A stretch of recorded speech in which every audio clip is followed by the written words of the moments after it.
Hello Mark, my name is Jeff, and my Chinese name is Wang Weijun, and my student number is S06411049.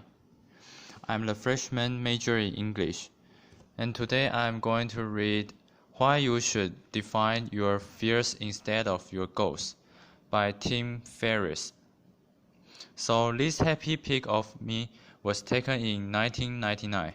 I was a senior in college, and it was right after a dance practice. I was really happy, and I remember exactly where I was about a week and a half later. I was sitting in the back of my used minivan in a campus parking lot when I decided I was going to commit suicide. I went from deciding to full-blown planning very quickly, and I came this close to the edge of the precipice. This is the closest I've ever come, and the only reason I took my finger off the trigger was thanks to a few lucky coincidences. And after the fact, that's what scared me the most, the element of chance. So I became very methodical about testing different ways that I could manage my ups and downs, which has proven to be a good investment. Laughs. Many normal people might have, say, 6 to 10 major depressive episodes in their lives. I have bipolar depression. It runs in my family. I've had 50 plus at this point, and I've learned a lot. I've had a lot of at-bats, many rounds in the ring with darkness, taking good notes. So I thought, rather than get up and give any type of recipe for success or highlight reel, I would share my recipe for avoiding self-destruction and certainly self-paralysis. And the tool I've found, which has proven to be the most reliable safety net for emotional free fall, is actually the same tool that has helped me to make my best business decisions, but that is secondary, and it is stoicism. That sounds boring. Laughter. You might think of spark, or it might conjure an image like this. Laughter. A cow standing in the rain. It's not sad. It's not particularly happy. It's just an impassive creature taking whatever life sends its way. You might not think of the ultimate competitor, say Bill Belichick, head coach of the New England Patriots, who has the all-time NFL record for Super Bowl titles, and start season has spread like wildfire in the top of the NFL ranks as a means of mental toughness training in the last few years. You might not think of the founding fathers Thomas Jefferson, John Adams, George Washington, to name but 3 students of start season. George Washington actually had a play about the Stoic. This was Cattle, a tragedy, performed for his troops at Valley Forge to keep them motivated. So why would people of action focus so much on an accident philosophy? This seems very academic. I would encourage you to think about Stoicism a little bit differently, as an operating system for thriving in high-stress environments, for making better decisions, and it all started here, kind of, on a porch. So around 300 BC in Athens, Someone named Zeno of Citium taught many lectures walking around a painted porch, a store. That later became Stoicism, and in the Greco-Roman world, people use Stoicism as a comprehensive system for doing many things. But for our purposes, chief among them was training yourself to separate what you can control from what you cannot control, and then doing exercise to focus exclusively on the former. This decreases emotional reactivity, which can be a superpower. Conversely, let's say you are a quarterback. You miss a pass. You get furious with yourself. That could cost you a game. If you are a CEO and you fly off the handle at a very valued employee because of a minor infraction, that could cost you the employee.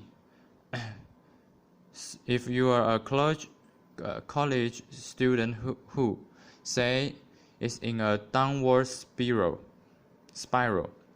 and you feel helpless and hopeless, unabated, that could cost you your life. So the stakes are very high, and there are many tools in the toolkit to get you here. I'm going to focus on one that completely changed my life in 2004. It failed me then because of two things. A very close friend, young guy my age, died of pancreatic cancer unexpectedly, and then my girlfriend, who I thought I was going to marry, walked out. She did have enough, and she didn't give me a Dear John letter, but she did give me this, a Dear John plaque. I left her. I'm not making this up. I've kept it. Business hours are over at 5 o'clock. She gave this to me to put on my desk for personal health, because at the time, I was working on my first real business. I had no idea what I was doing. I was working 14 plus hour days, 7 days a week. I was using stimulants to get going. I was using depressants to wind down and go to sleep. I was a disaster. I felt completely trapped. I bought a book on simplicity to try to find answers. And I did find a quote that made a big difference in my life, which was, we suffer more often in imagination than in reality, by Seneca the Younger, who was a famous Stoic writer that took me to his letter, which took me to the exercise premeditatio malorum, which means the premeditation of evils. In simple terms, this is visualizing the worst case scenarios in detail that you fear, preventing you from taking action so that you can take action to overcome that paralysis. My problem was monkey mind, super loud, very incessant. Just thinking my way through problems doesn't work. I needed to capture my thoughts on paper, so I created a writing exercise that I called fear setting, like goal setting for myself. It consists of 3 pages, super simple. The first page is right here. What if this is whatever you fear, whatever is causing you anxiety, whatever you are putting off. It could be asking someone out, ending a relationship, asking for a promotion, quitting a job, starting a company. It could be anything. For me, it was taking my first vacation in 4 years and stepping away from my business for a month to go to London, where I could stay in a friend's room for free, to either remove myself as a bottleneck in the business or shut it down. In the first column, define. You are writing down all of the worst things you can imagine happening if you take that step. You want 10 to 20. I won't go through all of them, but I'll give you 2 examples. One was, I'll go to London. It'll be raining. It will be raining.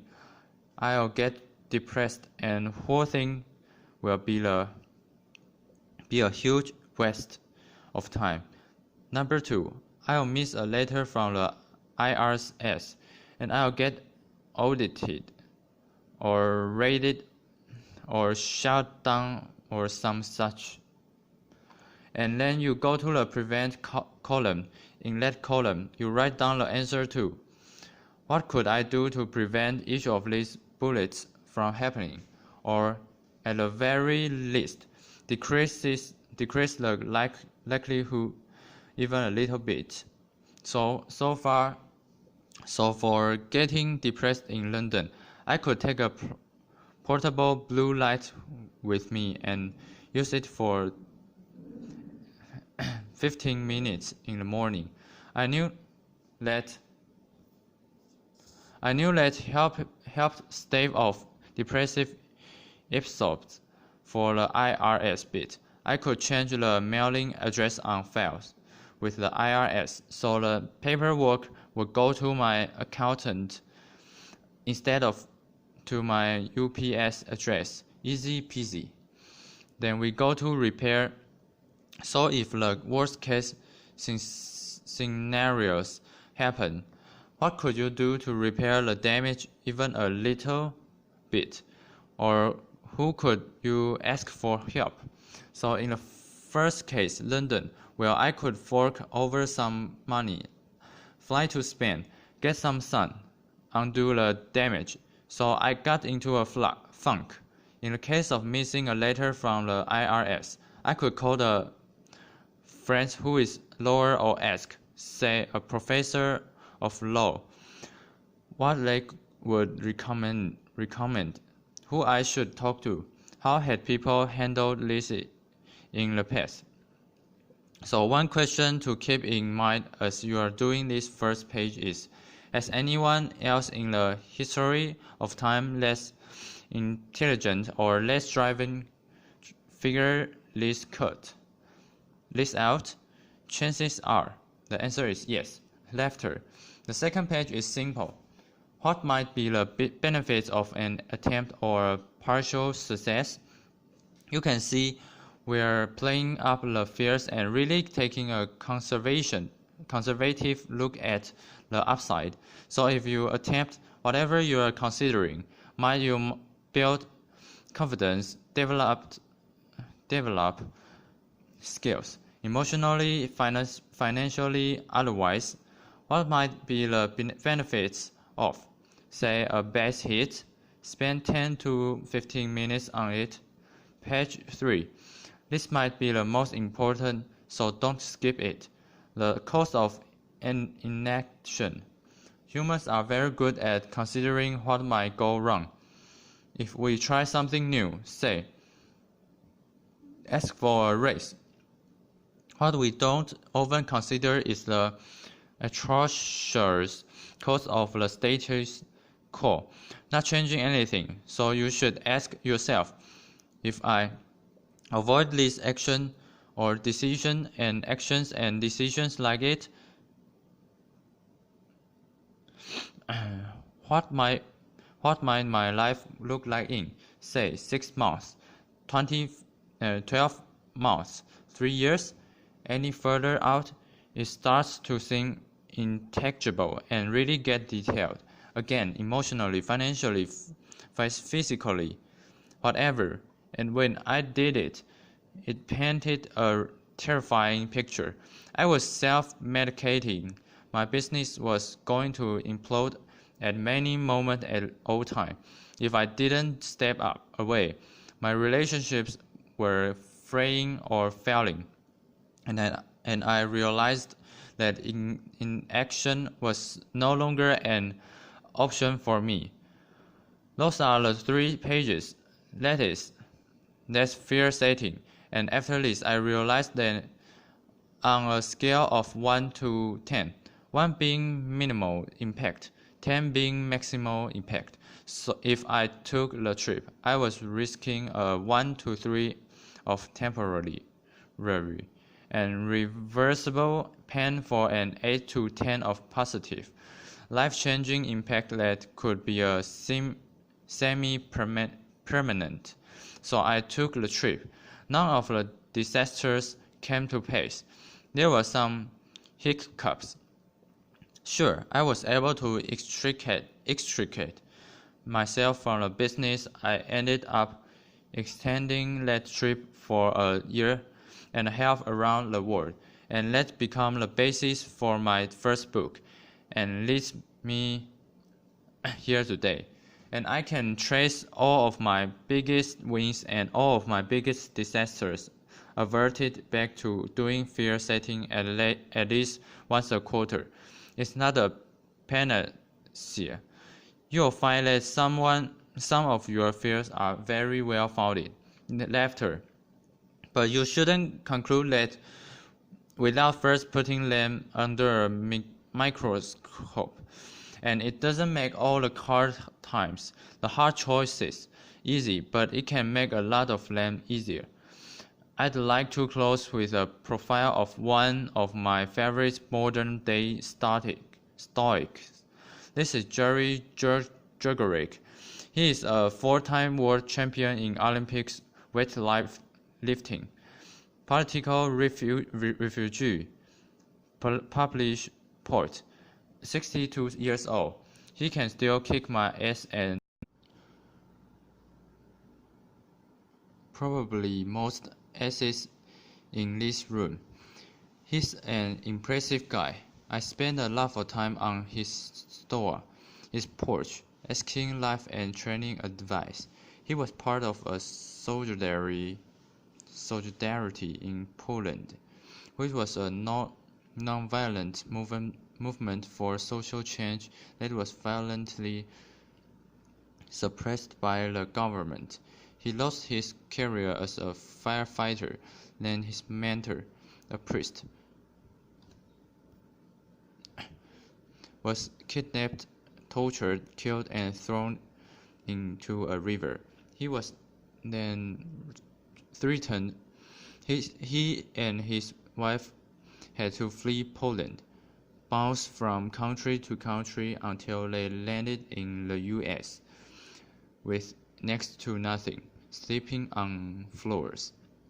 He now lives in Woodside, California, in a very nice place, and of the 10,000 plus people I've met in my life, I would put him in the top 10 in terms of success and happiness. And there's a punchline coming, so pay attention. I sent him a text a few weeks ago asking him had he ever read any Stoic philosophy, and he replied with 2 pages of text. This is very unlike him. He is a terse dude. Laughter.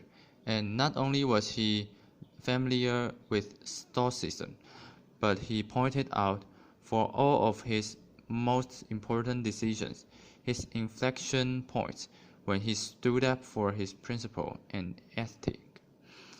How he had used Stoicism and something akin to fear setting, which blew my mind. And he closed with 2 things. Number 1, he couldn't imagine any life more beautiful than that of a Stoic, and the last was his mantra, which he applies to everything, and you can apply to everything.